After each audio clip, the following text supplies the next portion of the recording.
Shabbos. In the 1960s, there was a shul in Tel Aviv.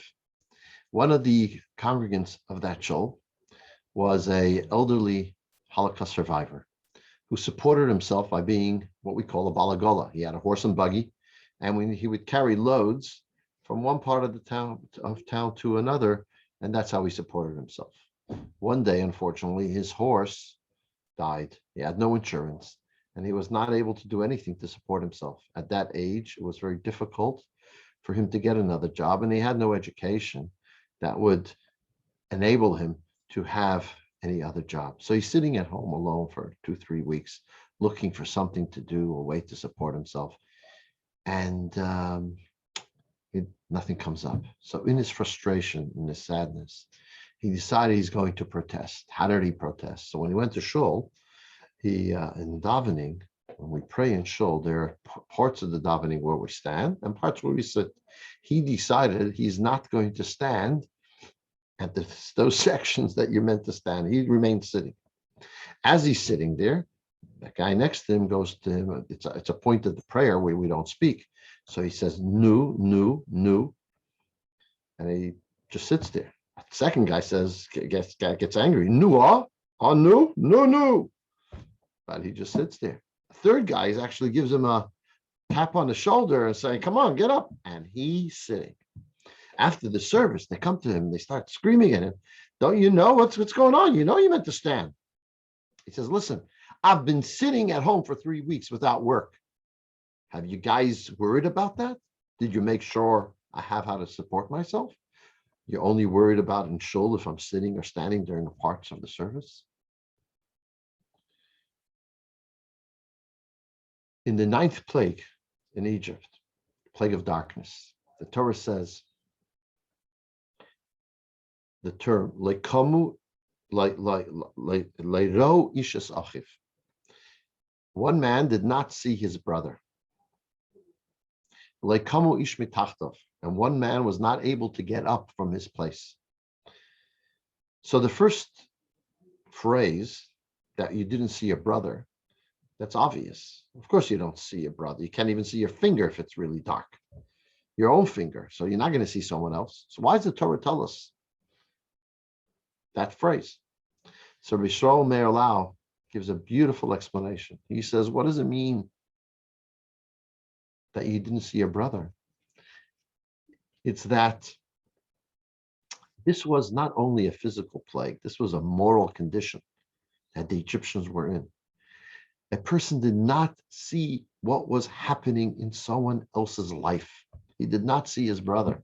He was so focused and so involved in what's happening in his own life that someone else's life was irrelevant to him. He didn't see if he's sitting at home without work for who knows how long. And that's the greatest plague. And then when they did find out and they did know, like kamu ish mitachtav, they didn't get up from their place. They didn't do anything about it. They just, oh, sorry, shame, really. And then go on with their own lives. And that's a terrible plague. Whereas by the Jewish people, it says,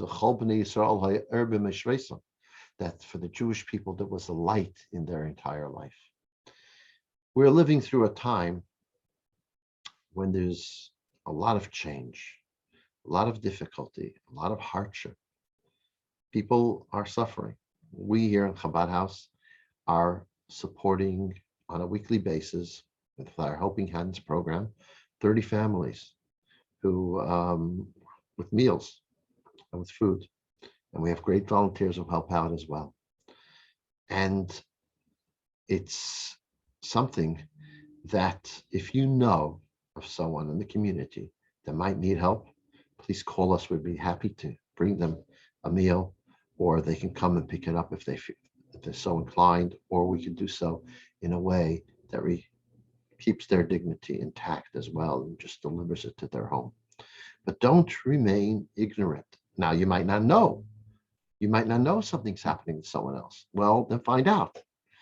Make a couple of phone calls, people you know in the community, to find out and see how they're doing. That's what we need to do in a time like this, when there's such change and such a plague. We're living through a plague. But in this plague, we have to make sure not only to worry about ourselves and our own families, but that of our brothers and others as well. This week's Torah portion begins with the terminology tzedek, tzedek, tirdoif. Righteousness, righteousness you shall pursue. The literal meaning is that you have to pursue a justice system that is just. But the Torah always has different ways of interpretation. And that means tzedek, tzedek, tirdoif is tzedakah, charity. You should pursue, which means you don't wait till someone knocks on your door and says, I need help. You pursue it. You make sure to see, maybe there's someone who needs my help. And then you go and help them. So you have to pursue and look for someone who needs help, not just if they come your way. But when we give and when we help, we have to remember to retain another person's dignity. And it's very hard for people to take. And it's hard for people to change mindset and say that I need to be helped. The Jerusalem Talmud tells us about an Amora of Yonah. And when he would see a business person who lost his money, lost and knows, and he would know that his dignity would not allow him to go and ask for help, he would approach him and says, I hear you have inheritance coming your way. You know what? I'm going to give you a loan and you'll pay it back when the inheritance comes. And then he would give him the money. And later he would move it from a loan to a gift. And that was a more dignified way of giving. And so our task is not only to give, but to try to do so in the most dignified way possible. And that's what we're trying to do here as well. We deliver to people in all kinds of ways that are much more dignified as well. The Rabbi Jonathan Sachs says something quite brilliant. There is a halacha that a poor person who takes money from charity also has to give charity. So he asked the question, doesn't make sense. If you're taking from charity, what's the point of giving charity? Take a little more to give to someone else, what's the point? Let the ones who are giving give, and the ones who are taking receive. So he says that there's two aspects. A human being needs to feel needed and needs to give. So when you give someone tzedakah, not only do you have to give him tzedakah for himself, you have to give him the dignity to feel that he's also able to give to someone else as well. Because giving gives us happiness, gives us purpose, gives us dignity. And that's what we need to, when we give tzedakah, we're not only giving them food, we need to make sure that we retain their dignity. And we help them be dignified by feeling that they're also giving. We had this week a conference with the Rabbinical Council of New South Wales. We had a Zoom conference with Rabbi Beryl Lazar, the chief rabbi of Russia. And he related something very powerful. He says in Russia, there is a rapper. He's like the top rapper there now. His name is Morgenstern. He's not Jewish. His grandfather on his father's side was Jewish. But he's huge. He has like 100 million followers on Facebook or whatever. So he's like the most famous, most successful fellow in Russia. He's 23 years old.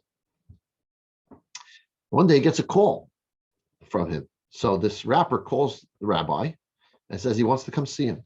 So fine, come see him.